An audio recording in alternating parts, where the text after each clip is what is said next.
Hey, how's it going? Truland here, and today's rule 3 is Maid, and I believe the full title is Uchi no Maid ga Uzasugiru? Let me look it up. Uchi no Maid ga Uzasugiru. Okay, there you go.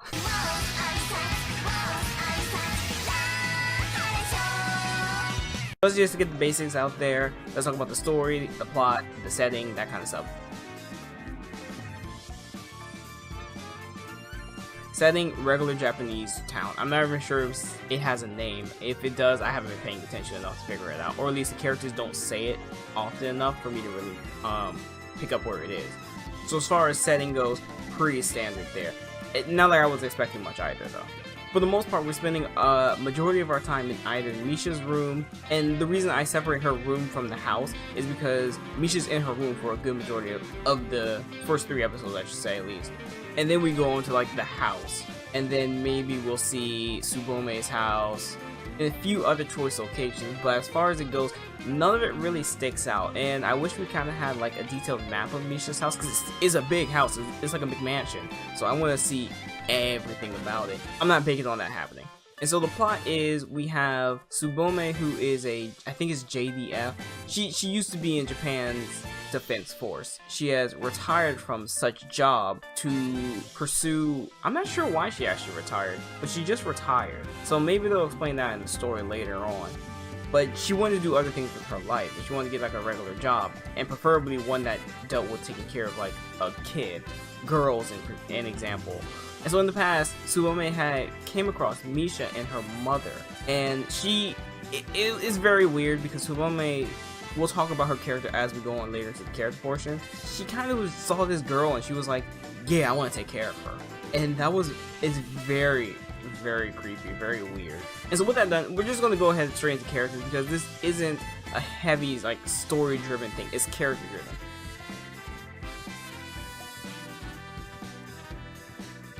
So the first character I actually want to talk about is Misha, because Misha could have a lot more for her if the story wanted to take it seriously, but it doesn't. Misha is a half Russian girl. Her dad is Japanese and her mom is Russian. Now her mother has died, and she had very strong connection or ties to her mother, most likely because she was very similar to her mother. She didn't really look like her dad, she didn't look like all the people around her, so she felt alienated. And when her mother died, she even went further in on the alienation. You know, and this caused her to call her father by his real name instead of like dad. And that kind of tells how far apart she is from either her dad, her family in general, or Japanese people around her. You know, she feels alienated, and there's even a part where she's like, people single me out because I look different.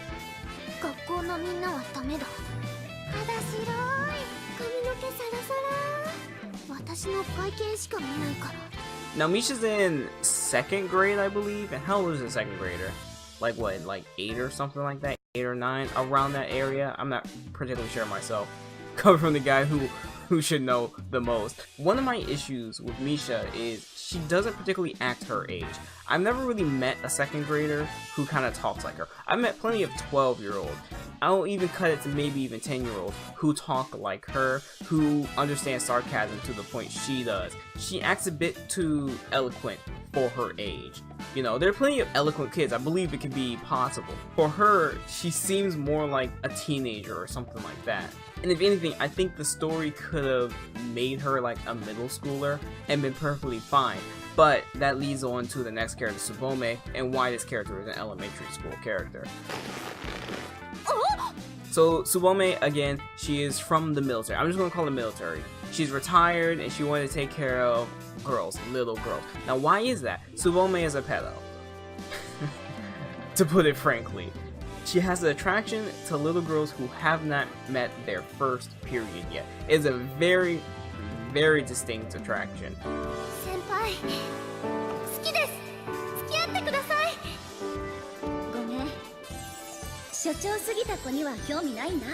でも私が好きなタイプのお洋服は第二次成長前の美少女が着てこそ一番輝くわけで。ほら、第二次成長前って生殖能力がない時点でもうほぼ妖精じゃないですか。そういう少女から女性、妖精から生身の女に変化する前の貴重な時期。つまり花は散る寸前が一番。あれ？ a very creepy one. Like when I had heard her say that in store, I was just like, whoa, calm down, whoa, what the hell are we doing right now? You know, so part of me is like, are we supposed to like this character? When she openly says things like this, why can't she just be charmed by little girls? Why does she have to go that far? I can't possibly say I like Tsubome. She is a quirky character. She has her jokes, but like as a character, as a person, she is. I can't come to like her because of what she stands for or what she believes. And you know, it leads to the notion of the show that she's annoying. She's an annoying maid.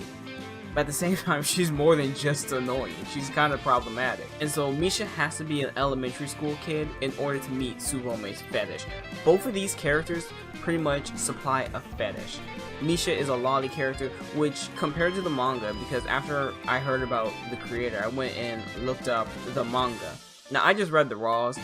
I didn't really care too much about translated versions. Compared to the manga, there's far less fan service. In fact, it's a small amount compared to what the manga does. So you have Misha who fulfills the lolly's fan service, and then you have Tsubome who fulfills a muscle girl eye patch maid fetish.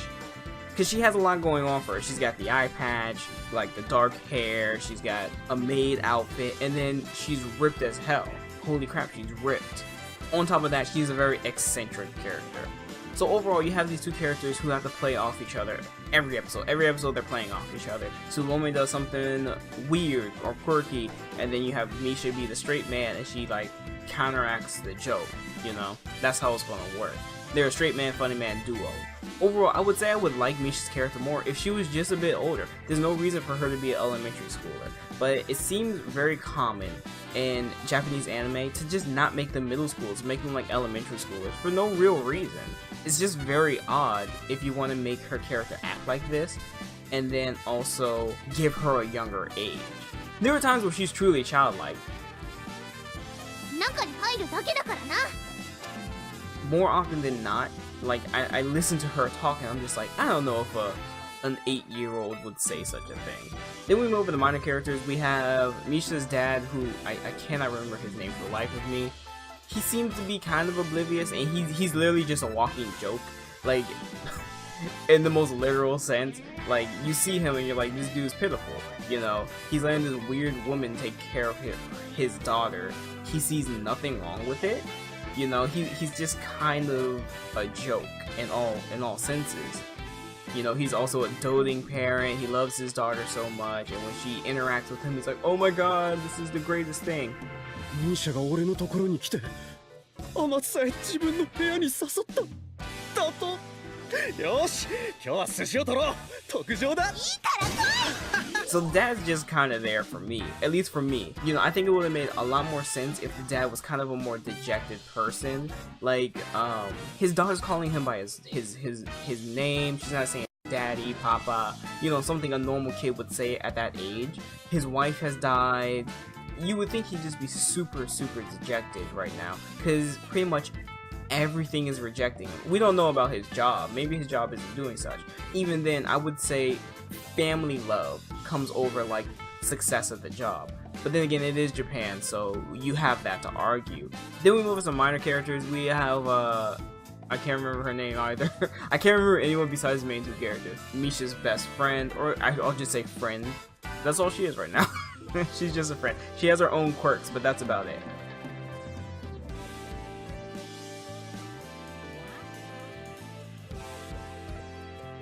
Then we move to art and animation. This is where the show surprised me, because it has amazing animation. Now, part of it seems to be rotoscoped, and that just kind of means they're drawing over an original person. There's a part in the first episode where, here, I'll play it now, and hopefully I wasn't a copyright strike for that, but it's quite amazing, this animation. And then I've watched up to episode 6. There's even more parts that just get even better. There are times where the animation from just characters kind of standing here talking to each other, then it moves from just like a sleeve and she's pulling her sleeve up, like, it is really nice looking. So I can only feel like the animation is rotoscoped, which I don't mind. I think more slice of nothing animes could use such animation, because I expected by like episode 2 and 3 them to just slow down with it, you know. And they did. Even still, there were these slight moments of just really nice animation. The art is okay. Normally when characters aren't up close, they look bad for the most part. They just lack the details they normally have. Misha is the only one who gets like good art on a regular basis, and I can understand why. I'm not going to really argue that. She does look a bit janky in the opening though, like at the very end, but whatever. And then we move over to episodic reactions. I don't really have too much else to say about that. Episode 1 is the introductory episode. It moves pretty slowly. And then episode 2, the gags are kind of getting funnier. And then episode 3, I think is the weakest of all the episodes. And then if we move over to the gags, I think they're very hit or miss. It's very standard kind of absurd humor you would find in these kind of animes. It did give me a chuckle. Some jokes gave me a good chuckle. And I felt like if there was a joke that missed me, it would make someone else laugh. I'm sure of it. But comedy is subjective, so I'm just gonna have to leave that up to you. What do you think about the jokes, that kind of stuff? And then we move over to the biggest argument I have, or complaint, gripe, whatever you want to call it, is that the show wants to deal with very heavy subjects, especially when you have a kid as a main character, right? Normally children feel conflicted and they don't know how to express themselves, so it's kind of hard to tell a story through the child's mind, or even through their own words, because kids have a hard time doing it themselves.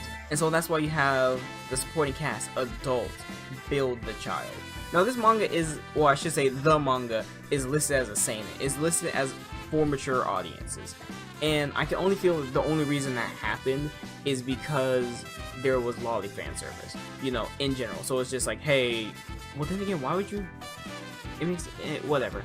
It's listed as a seinen and you think, oh, it might have some deeper themes to it, but it really doesn't. Every time it wants to explore the idea, such as Misha being a standout, she's a foreigner in a foreign country, kids are ostracizing her, how do they deal with that?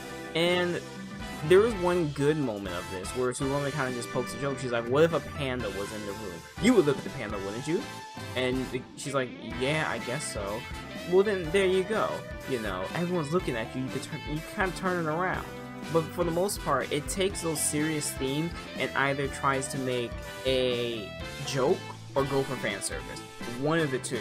It doesn't want to go further with it. And I feel like that's where it suffers, but at the same time, it would probably be sloppy anyway. Like, you have an actual deep issue here of a child not being able to acknowledge their parent, regardless if they're biological or not. Misha doesn't accept her father. It's very apparent when she calls him by his name. How can you fix that? How do they deal with such a thing? But the show would rather not go through that. Instead, and I'll make a guess right now, it'll go through some sort of manufactured distress, and Misha needs her father, and she needs help. And so she'll call out and say, like, daddy or something like that. And that's how the show will handle it. And then they'll say, from there on out, she called me daddy. You know, I can already see the show manufacturing distress. And so Misha will have to, it will just kind of force Misha to accept these people. And it's very true. When people are in distress, normally when you're in trouble, you kind of get closer to the people around you. But I don't like that, particularly. And that's an opinion. That's my personal opinion on that kind of take. I mean, all in all, there's people who are going to take offense to what the show is depicting, right? People are going to take offense to that, regardless. If you aren't into this show because of its fetishes, because that's what the show is. It's pretty much just a fetish show. Oh my god, muscles. Oh my god, lolly. Oh my god, maids. That kind of stuff. It's just a fetish show, which will only probably explore its deeper themes at the very end and never really do it fully, or at least the show won't have the conviction to do it all the way in a singular episode. It'll give you a little bit of it and then wait till the end, most likely. But that's a guess. Like, the show wants to play around with little girls more than wants to talk about the issues of a foreigner living in a foreign country. Now, as I said before, I've only watched up to episode 6, only because those are the amount of episodes available, so I was like, let me just watch all of it now. This show is for some reason being talked about, so let me go see. I can see people liking it. I myself, would I come back to it? Probably not consciously. If you put it on in front of me, I won't complain. It's kind of like a Dragon Maid. I know, right? Lots of people love Dragon Maid. I didn't finish Dragon Maid at all. I got to like a certain point and I was just like, I don't care to really come back to the episodes right now. I might finish it sooner or later. It's kind of the same thing here. It's just another like slice of nothing anime. Has these moments of kind of deep stuff, but it's never really fulfilling to me. You know, this show, like most shows in every season, is just another passing fad. It's another one of the shows to kind of groom the fetishes of people. And I'm not saying if you have these fetishes that you're a bad person either. It's just how I explain it. But regardless, tell me what you think. Check the poll. I think it's going to be up there in the icon over there. You can rate the show on a A to F scale, and then you can tell me what your favorite aspect of it was, your least favorite aspect. Did you watch it? How many episodes you watched? There'll be a poll with plenty of questions over there for you to check out. Now, we're going to do more Rule of 3. I don't know if I want to release them every weekly, like a weekly kind of thing, like every Wednesdays or something like that. I'm not 100% sure, but I've been watching a lot more anime, so I kind of want to talk about anime a lot more. But the main issue is I normally watch more than 3 episodes, if more than 3 episodes are available. I rarely watch the first episode of the anime. Like, once the season starts, I don't just watch first episodes and then like come back to the second episode. Normally I wait like about 4 weeks and then I check out what's out. But the issue is the more I delay this, the more like I watch more of a season, and I'm like making I watched the first 3 episode video is kind of stupid when I watch more than that. Like this one, I've watched 6 episodes. I'm halfway through the series already. Other than that, I'm done rambling here. Expect more. I just don't know when, but probably next week. Be sure to tell me what you thought about the show. Maid, do you disagree? Do you agree with me? Like, dislike, your choice. And I'll definitely see you guys next time. Peace out.